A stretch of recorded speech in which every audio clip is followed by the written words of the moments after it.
Good morning, gentlemen. If you guys want to make your ways into the auditorium, those of you who are outside, this morning we're going to have a wonderful meeting and a great surprise. Now, hold on, Greg. Hold on. Yeah, I'll tell you when the whistles come in. So, just a quick announcement before we get started. This afternoon, the missions team that's going to Africa will be leaving, I believe, at 2:30. Is that right? 2:30. So let's keep them in prayer. And if anyone wants to go to Africa, it's too late for this year, right? Unless you just want to hop on the bus. But that's right. But we have heard great testimonies from this team in years past, and we know that God's going to do incredible things. He has been, and he will continue to do. I know that we have, Pastor Curtis, correct me if I'm wrong, 4 churches over there? Yes. Okay.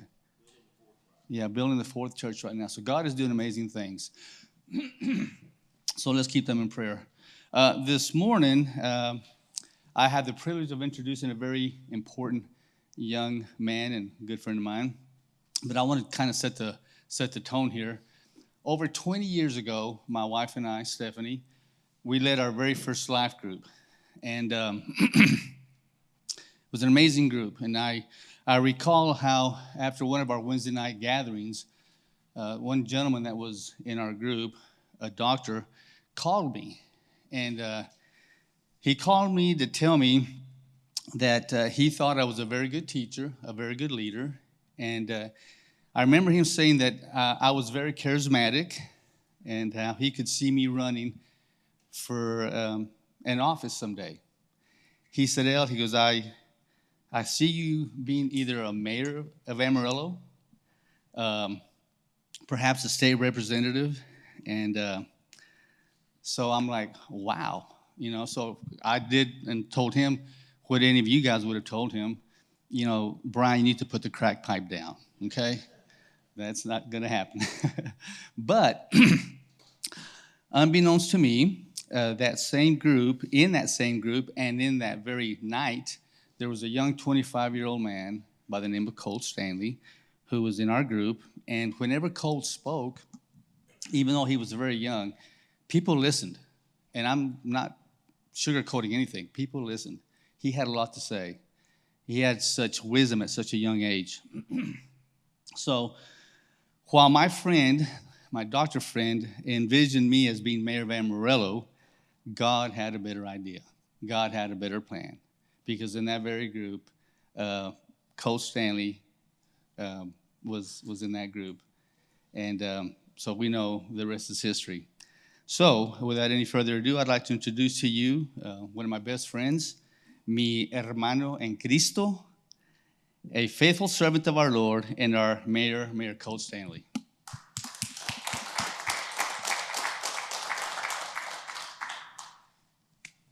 Thank you, sir.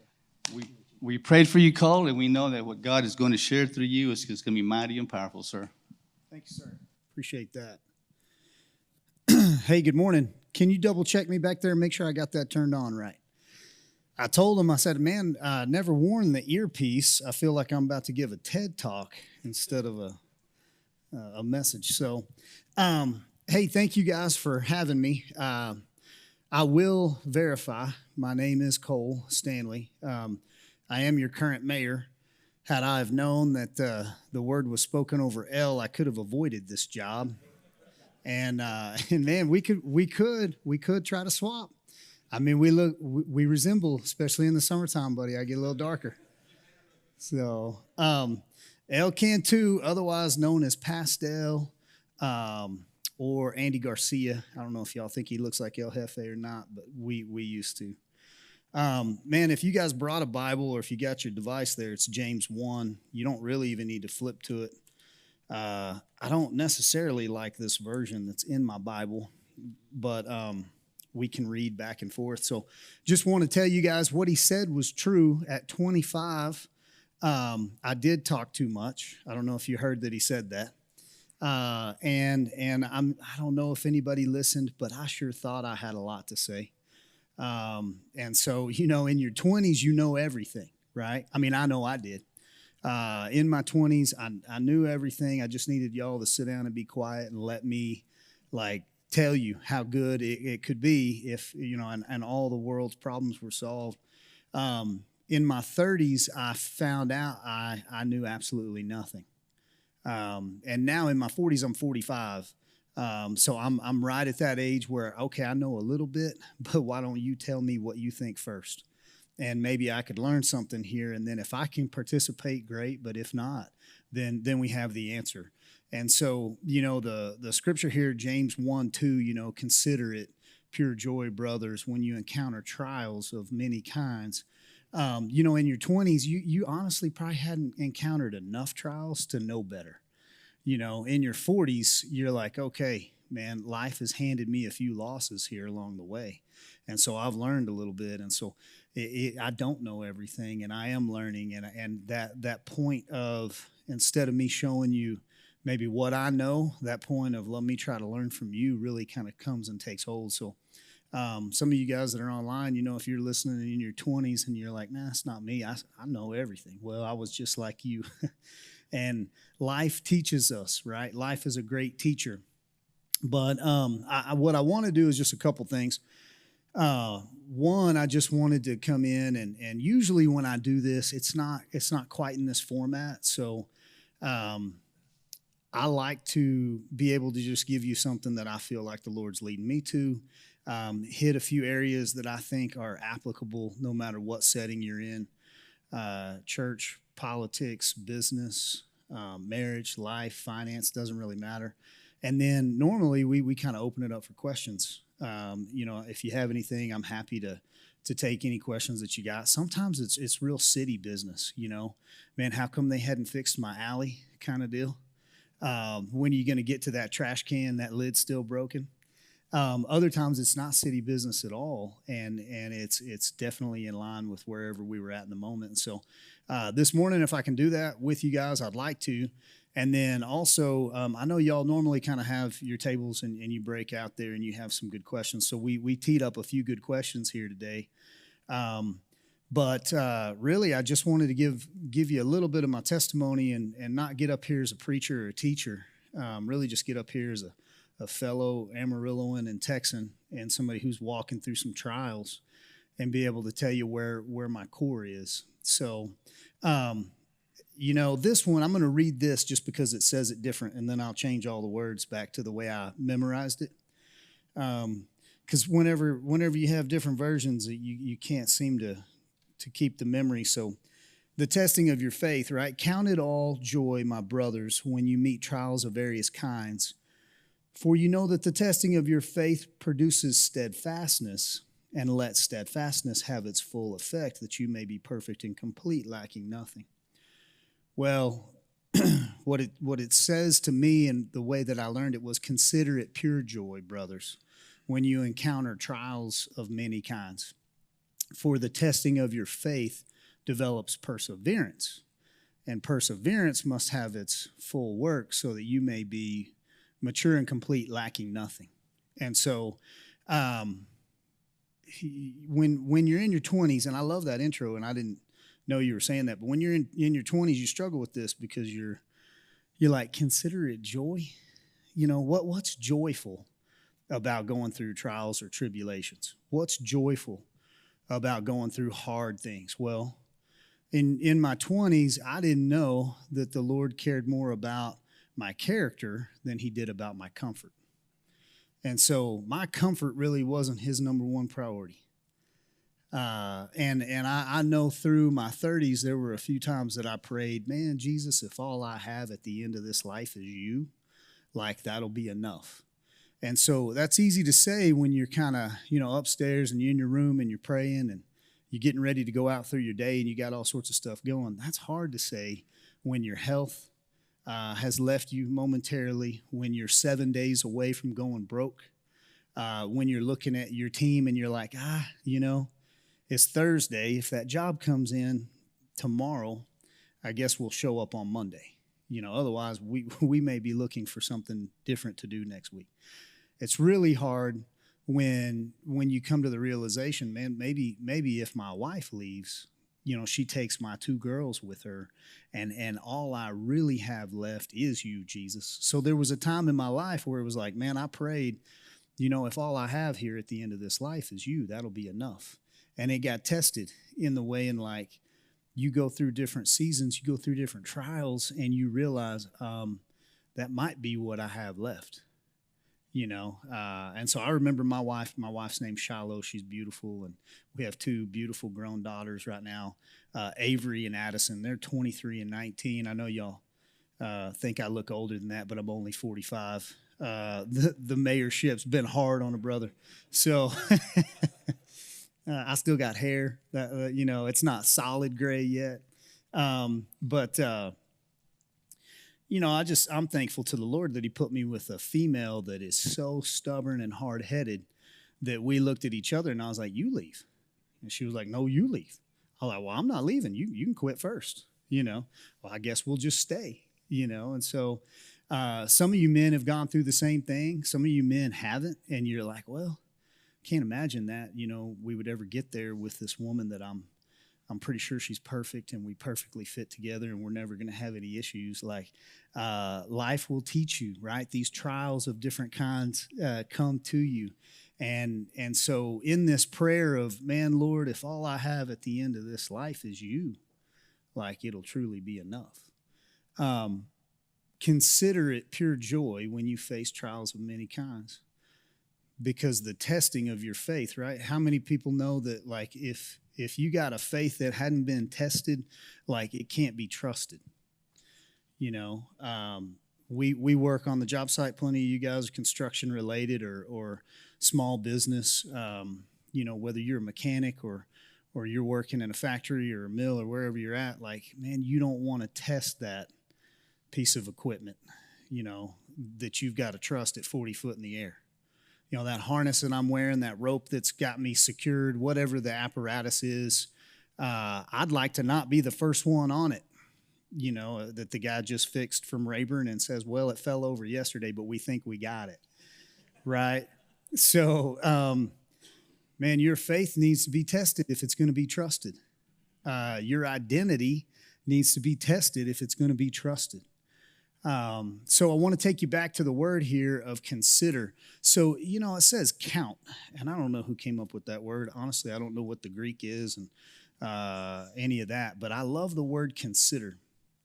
So to consider, to contemplate, means that I'm going to analyze maybe a little bit more than just the joy part of this. What I'm going to consider is, what is my perspective? Do I have an eternal mindset? What is my motivation? Am I appropriately motivated? Am I doing this for the right cause? And what is my identity? And so in this life, if you hadn't figured this out, I'm glad to tell you there's a truth, and it's always true and it never changes. The truth is identity precedes purpose everywhere you go. If you don't know your identity, you'll not know your purpose, and you'll be out of your position. You never saw a guy on the football field who ran in the middle of the huddle and he called the play and then he got up to the line and he was trying to throw the ball that didn't know he was a quarterback. So like if you're in that position, if you're the receiver, wherever you're at in life, depending on what team you're on and what your lead role is, you'll never fulfill your purpose apart from your identity. And so the great thing about consider is that this is a consideration of your identity. See, it starts with identity, and then it leads through that to motivation. And that motivation is somewhat derived through your perspective. And so let me flip it around here. I don't have an identity because I'm 18 years old. I've been taught by this world that identity's wrong and that identity somewhat changes and that we can pick and choose our identities and we can put labels on ourselves. And, today I'm male, tomorrow I may not be anything, and then the next day I may be female. And so even the core function of our biology is being questioned in our youth. And what's the purpose? Well, to strip you of that identity, because you can't have purpose without identity. And so as you grow up in life, if I'm 18 years old and I don't know that I have an identity, well then my motivation becomes pretty lacking. because my motivation is I don't know who I am. Matter of fact, I've been taught that I can't know who I am and that who I am is fluid and can change. And so I know that in this life, circumstances change. So I must be circumstance. So my identity becomes my circumstances. And then my circumstances are fluid. And so like my motivation is really not even considered. Now I don't have a motivation. I don't necessarily have an aim or a goal. I get to teach and speak to several people at different times. And one of my favorite groups of people to speak to are like 16 to 20, somewhere in there. I'd be able to talk to these people and say, what are you aiming at? What's your aim in life? I mean, have they even considered that they have a weapon that they can fire? Have they even considered that they could have a target in life? Have they even considered that to take focus and to take aim is something that they should do? Honestly, no. For a lot of them, their identity's been removed and their motivation is lacking. And then their perspective is no longer eternal. So if I'm hung up in my circumstances, if my identity becomes my circumstance, and we can read this, James is a fantastic book. A wave tossed to and fro, right? A man who doubts. You shouldn't consider that you're going to receive anything from the Lord. It says later, if you lack wisdom, ask the Lord, he'll give it to you freely. But, right, you can't be like a wave tossed to and fro. You have to know what you're getting. So if you contemplate who you are, what is your perspective? Do you have an eternal mindset? I do not understand how anyone makes it through this life without an eternal mindset. I mean, I got one thing to offer you, and it's Jesus. And that's the only thing that I can offer you.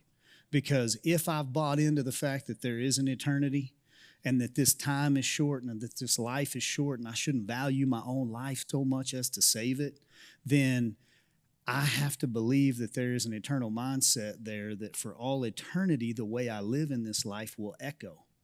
So what I do here and now, I've had 45 years, some of you guys are on that end days train with me. Like, I don't know that I got 5 years left. I'm trying to make the most of what I've got, right? Who knows? Maybe we got 40 years. Maybe we got 400 years.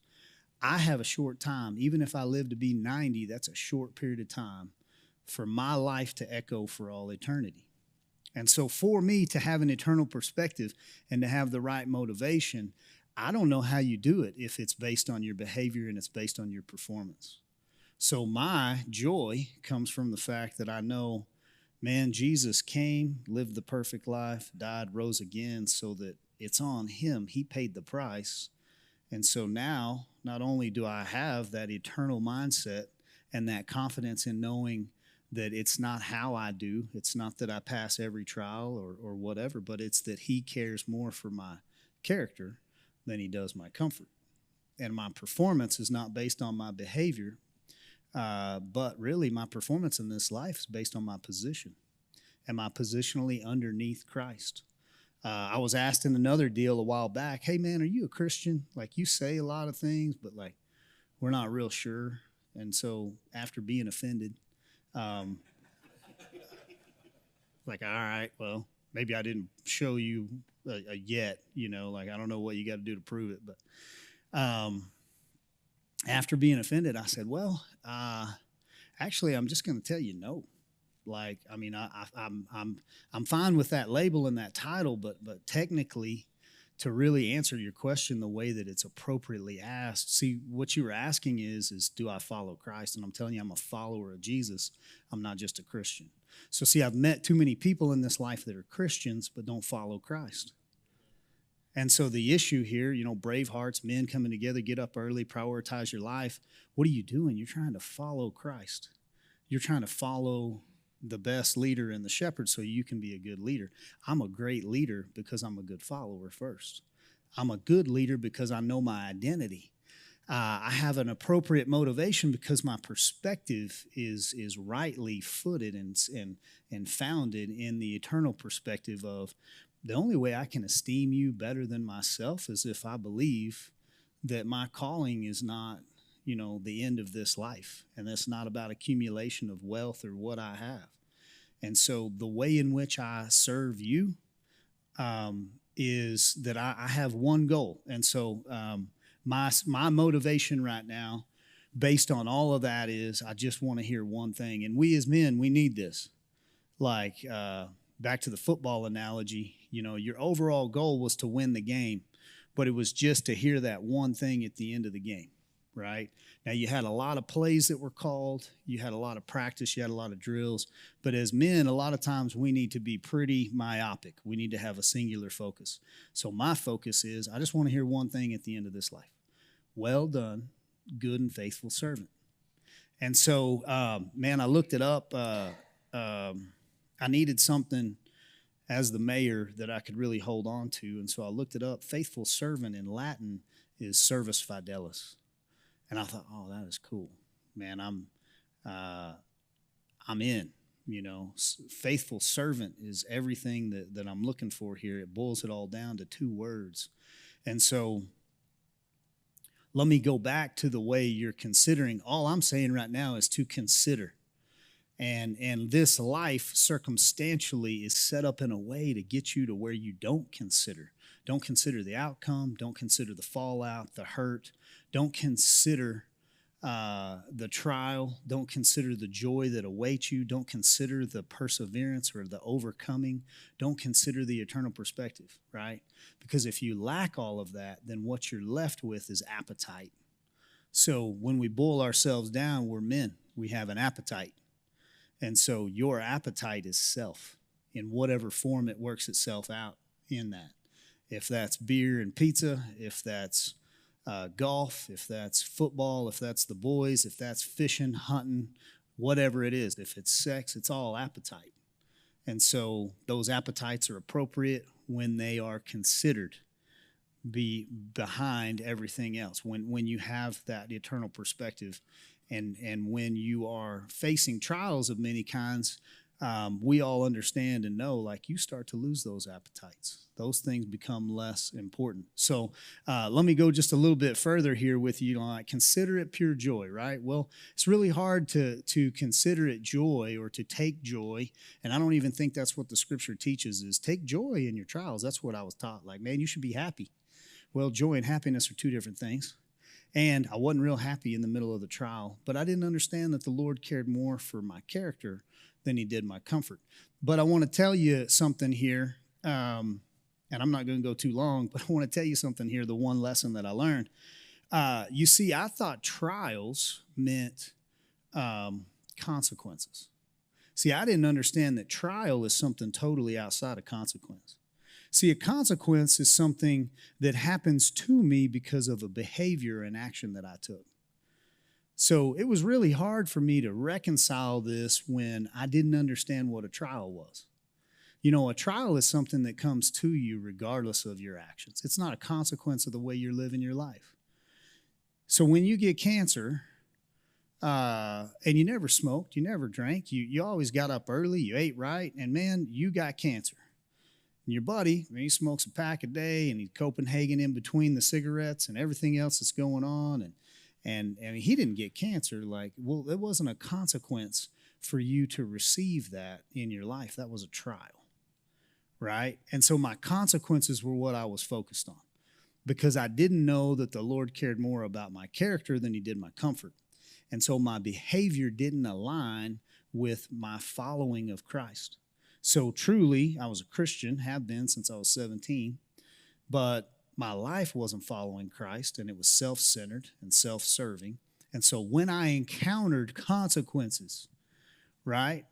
So I'm a natural politician, unfortunately, which means that I can tell you some of the truth pretty easily without telling you everything that you need to know. Right? So my wife learned at early on in our marriage, well, you don't have to ask Cole questions. You got to ask him the right questions. So like when I came home and the consequence of my action was my wife was mad and she said, how many beers did you drink? And I told her the truth. I said, lady, I have not drank one beer and I don't know what's wrong with you. Well, the truth was I didn't drink a beer. I had 3 shots of bourbon, So, like, was I telling the truth? Maybe so. Was I telling the truth of the intention of it? No. And so when my wife was upset and she didn't feel prioritized, and when on the job site we had an issue between subs or with a customer, were those consequences or were those trials? So I'm just reminding all of us what we all need to learn and remember, and what most of us have learned. There's a difference in your trials versus your consequences. And when you can bifurcate that and you can say, hey, you know what? What's going on in my life right now is not me. It's not my behavior. It's not a consequence of my actions. I'm rightly footed here. I'm moving in the right direction. Man, keep going forward. Take that courage. Be brave and continue pushing, because if you're facing those trials, man, praise the Lord, you're probably doing something right. If it feels like the world's coming against you and your business is falling apart and you're like, man, I tithed, I've been giving, I took care of this. I did the best job I could. I'm facing these trials. Consider it all joy, because this life truly in comparison is very little. We shouldn't love our lives so much as to hold on to them. I mean, Jesus said it pretty plainly, like, he who seeks to save his life will lose it. He who loses his life for my sake will truly find it. Little children don't really consider a whole lot. They're having fun. They're enjoying their life. Life hasn't become too big of a deal. It doesn't matter what it looks like, right? To kind of wrap up here, that you may be, let perseverance have its work, that you may be complete, mature and complete, lacking nothing, right? So I wanted to come in here today and tell y'all there's no hope, because I met El Cantu, and if El isn't mature and complete, lacking nothing, then there's not much hope for the rest of us. So he's still maturing. He's still incomplete. He doesn't lack nothing, in the here and now sense.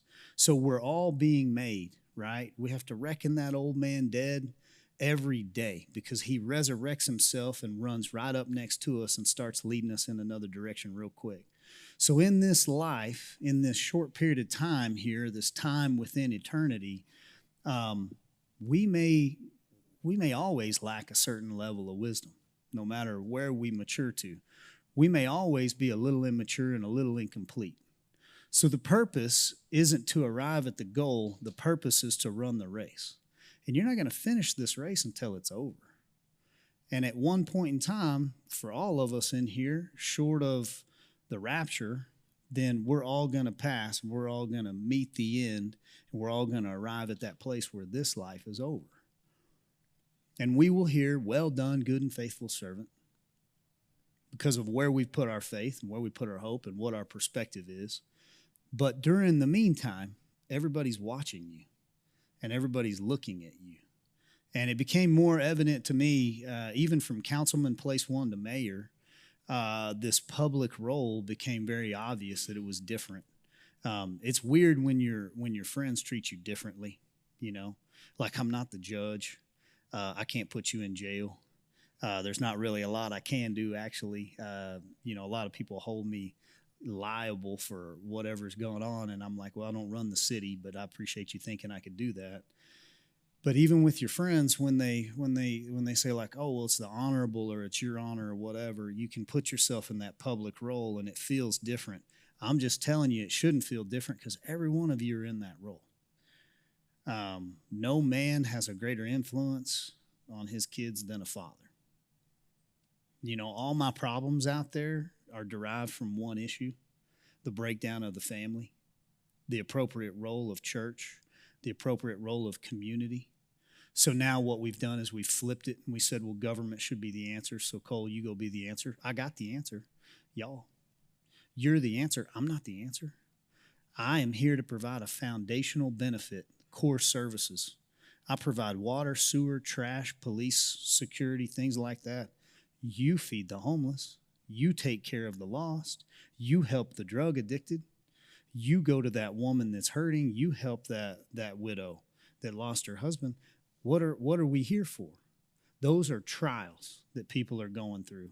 And these people are watching you.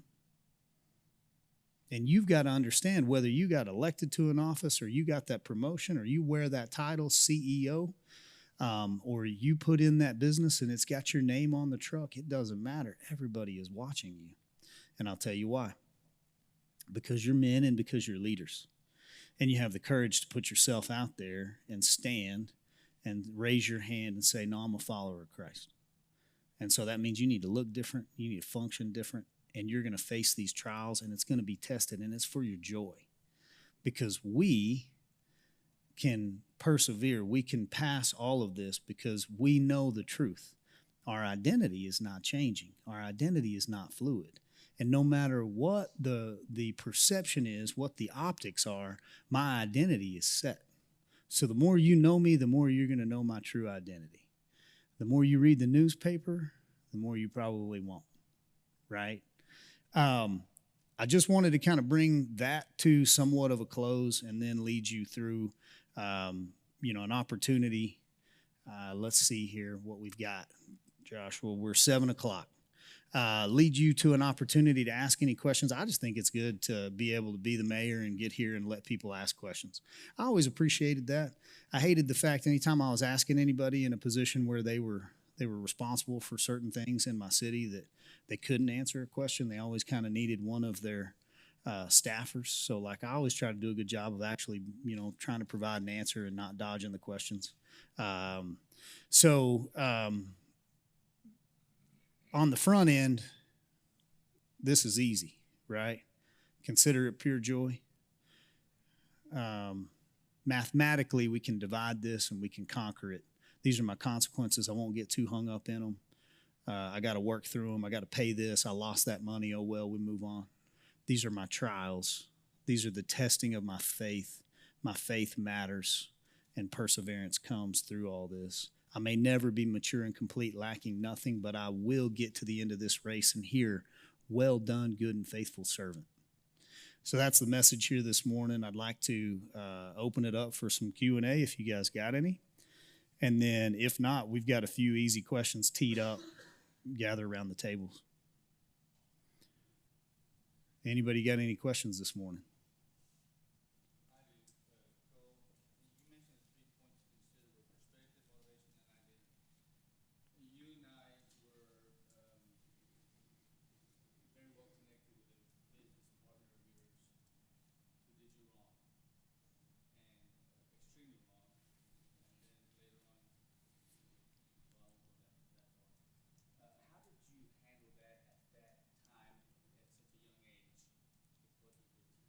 Yeah, so the question is, identity and motivation and eternal perspective. And, when I was I was probably 32, 33, somewhere in there, had a business partner, and man, we had a financial disagreement. Let's say it that way. And so the question is, well, how'd you handle it when you went through that? Well, I'll tell you, that was a trial. So, some of it I handled incorrectly where I put it on myself and I started second guessing. Well, maybe I shouldn't be so trusting. Well, maybe I shouldn't have partnered, Well, maybe I should have seen this sign, And so any of you guys been in business long enough to have a partnership, you know how difficult partnerships can be. And then you also know that sometimes you get with different individuals that ultimately, whatever the issue was, you kind of covered over it. Your strengths became more, and that weakness just kind of got covered over until that weakness in that relationship had a consequence. And so consequently, we had monies that were missing from accounts, and several customers were taken advantage of, and we had to part ways. And so I think the way in which I handled that was, I've said this a long time, and I've walked this one out, so I can just tell you, I believe that it's just money. Man, it's just money. That's all it is. And so, yeah, you got me. You know that if I sue you, I'll spend 10 grand, and you owe me 10 grand, and I probably should have collected it before I finished. But you know what? It's just money, and that at the end of this life, the Lord's going to provide for me, and I don't have to go fight you for every dollar. And I looked at it like that with him, and I just said, look, it's just money. here's how much you owe me. And I'll never see it, but like, the relationship's over in the business sense. The second thing that I did that I felt like was really good after realizing, it's just money, is, what, this is the truth. And so I need to forgive, but this is the truth. And so I want to tell you, you're forgiven. You got to get your stuff and go get yourself your own office or go get you a job. I'm done. And if people ask me, like, I'm going to tell them what happened. So like, I'm not going to have to buy into the lie or pretend that things are fine when they're not. And we as men have a lot of satisfaction in that. Like, yep, man, this happened. He did this. I did that. That's what happened. And I never felt bad about telling people. And I had people that continued to do business with him and felt like I was the bad guy. And when they would come and they would ask me, I just told them the truth. And the truth was what was really helpful for me to have that forgiveness. Because I think if I'd had to have kind of like, well, I can't tell you what happened. And, there's three sides to every story and, this and that, or try to make it appear something that's not, it'd have been really hard to have just forgiven it and moved on. And then the consequences were the consequences. And so like I lost a best friend. Our wives were best friends. Our kids were the same age, church, life group, everything. So everything got torn apart, Well, that was a trial in my life. And so the perseverance in that was it all worked out okay, in the end. But there were further consequences that happened from what is not following Christ in a business sense, always leads to that bankruptcy and that failure. So great question. Any other questions? And I'm not trying to stay up on the stage any longer than I need to. So we can do our, you got the 3 questions. Are they on each table or you want me to read them? Perfect. Well, what I'd like to do here, if I could, is just close in telling you guys, man, I love the type of men that you are. Y'all have no idea. Truly, you have no idea, because in this community, you're surrounded by real men that serve. Was it today's Tuesday? So 2 days ago was Father's Day. I would bet $100 here today that most of you guys cooked and probably even cleaned for your family. Like you served on the day that it's supposed to be about you. You guys are real men in the way in which, like, I got a great earthly father. He taught me how to work hard, and when he was tired, it didn't matter, and when it was cold, it didn't matter. And man, he put his family and his kids first, and he set an example. And that's what I see in this community. And we are so blessed to be able to live around authentic, genuine men that know what is the fullness of that identity. And so, man, I just want to tell you guys, I appreciate you. I get to go down there and try to solve a few little problems, but we live in such a good community that the biggest issue a lot of the time are potholes and streets that hadn't been fixed. What a huge blessing, that my truck bumps a little bit too much as I run down right now Coulter, or Bell. I mean, I can name about 10 of them. But thank you for being who you are, and thank you for letting me come in here and talk to you this way and be who I can be in this capacity. And so it's an honor and a privilege to get to serve down there for however long I, get to do this. And then the next guy will step up. And so I greatly appreciate your time, appreciate your attention, and you guys letting me come in here and be with you this morning. Thank y'all.